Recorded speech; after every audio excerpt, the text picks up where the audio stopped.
Hello and welcome to the players meeting for the 10th annual South Florida Open, hosted by Tri-Fly Disc Golf, sponsored by Dynamic Discs. I am your tournament director, Melissa Schneider. Let's go.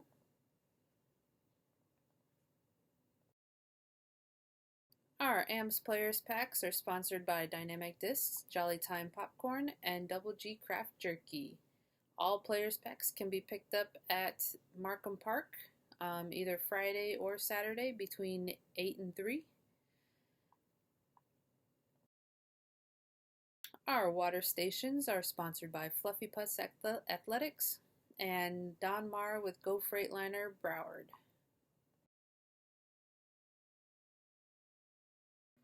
Our hole sponsors for the South Florida Open are Heatland Disc Golf, Max Keiko, Rick Bates, Kaz Hendy, Rick Provost, Don Marr with Freightliner Broward, Chance Carlisle, Eddie Gillette, Kevin Kiefer, Mark Giuliano, Fabulously Chic Boutique, Preston Ransom, and Southernmost Disc Golf.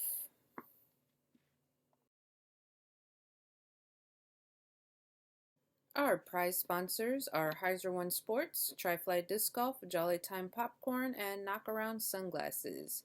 Heiser One Sports has given us a discount code for the South Florida Open. If you go to heiseronesports.com, the discount code is TriFlyDGSFO.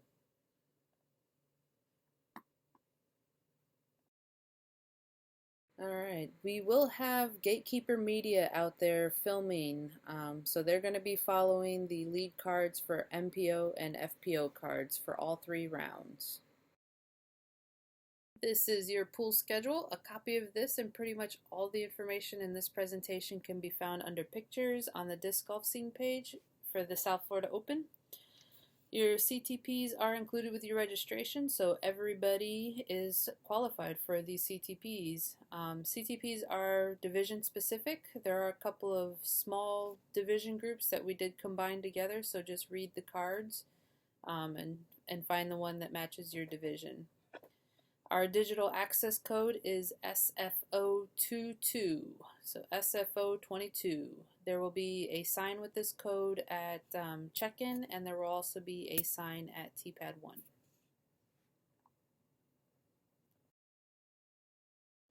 Alright, we'll get right into the courses at Snyder Park. For parking, there is parking where Tournament Central is along the road here. And there's also parking along all the other roads throughout the park. We are asking that spectators park in the front parking lot so that you guys can park in that big parking lot and just kind of wander over to hole 1 or any of the other holes that you want to head over to. If you are playing an early morning round and are going to stick around to spectate the later afternoon rounds, we ask that you please move your vehicle over to the spectator parking so that the later tee time people are able to park over near Tournament Central so they can get checked in on time and not have to fuss with trying to find parking on the other side of the park. So you're already done with your round. Please move your vehicle over to the front parking lot. Over at holes 3 and 17, there are wooden fences along the lakes. Those wooden fences are going to be the OB. There will be a white painted line along those wooden fences.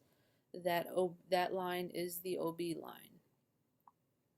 On hole 5, there is a hill, or what I call a berm, along the right side. That berm is OB. There will be a white painted line all along the base of that berm showing you where exactly the OB line is, just because we don't want you guys going up there and trying to get footing on the side of that hill. It's not very compact like hill. It's very loose dirt. You will lose your footing. It will be dangerous for you. So that whole thing is just going to be OB. You can still throw over the berm if you'd like, but if you land on the berm, it is OB. The warm-up area is over there by hole 5 and 6. There will be orange flags and orange painted lines over there. The warm-up space itself is not OB.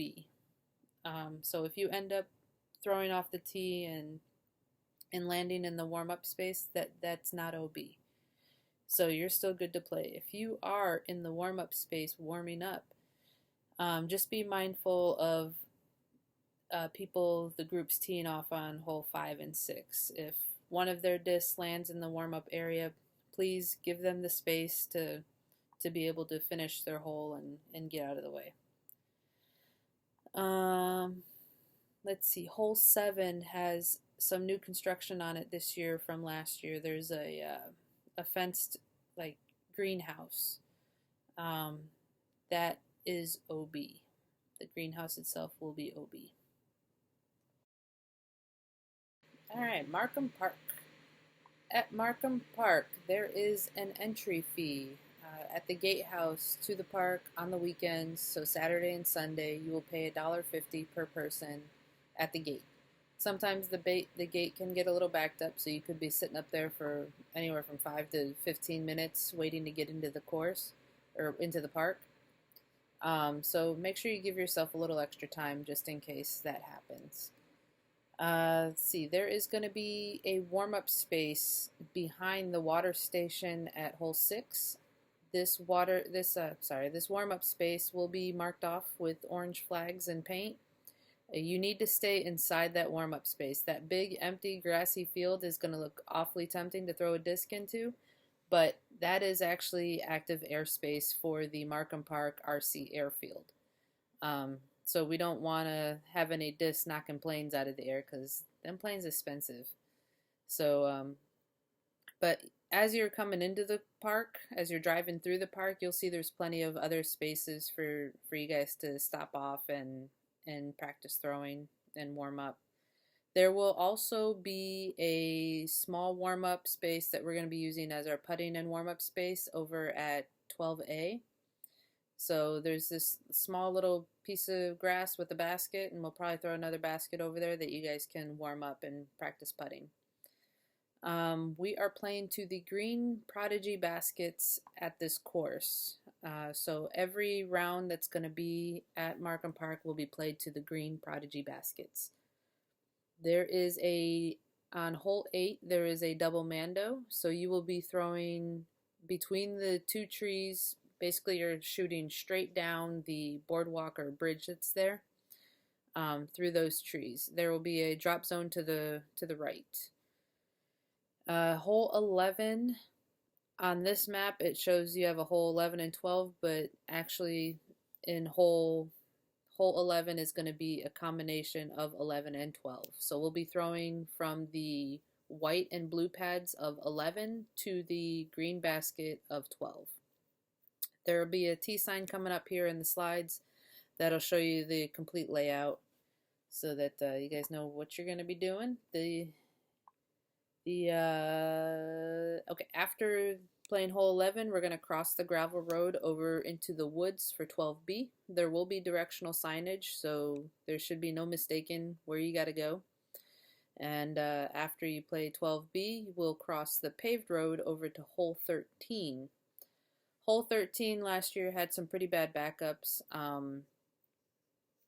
We are going to ask that before you walk up into where the basket is, that you pull all your equipment to the opening of the woods so that the card behind you can throw their drives while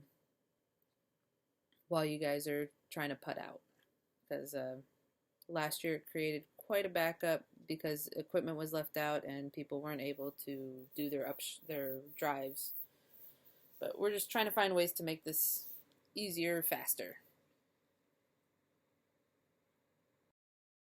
Alright, Markham Park parking. There's a very small parking lot over here where hole 1 is. So we typically park in the grass across the road from hole 18. It's pull-in parking, not parallel parking. So there will also be some parking across the street from 12A where the putting practice area is. So across the gravel road from the putting practice area, you should be able to park. We are asking that spectators park past hole 17's blue pad and past 16's blue pad. So you guys will be parking out past 17's blue pad. There'll be a sign out there to say spectator parking. Again, with this park too, if you are staying to watch later rounds, we are asking that you please move your vehicle from near Tournament Central over to the spectator parking area, just because we want to make sure that competitors coming in for later tee times are able to park and get warmed up and get themselves situated and not have to walk from halfway across the course. So we just want to make sure we have parking spots opened up for those coming in for later tee times. These are the tee signs, for the new hole 11 and for hole 12B. As you can see, we are using the blue and the white pads from original 11. We are not using the red pad from original 11. There's actually like a 2x4 with a water spigot that's right in the middle of that red pad when we try to throw to 12's basket, so we're just not going to bother with that. Original hole 11's basket will have a cover on it, so you will know that you're not playing to that basket. Let's see, 12B, like I said, you'll cross the gravel road to 12B, and that is in the woods. 12A is just going to be a putting warm-up area.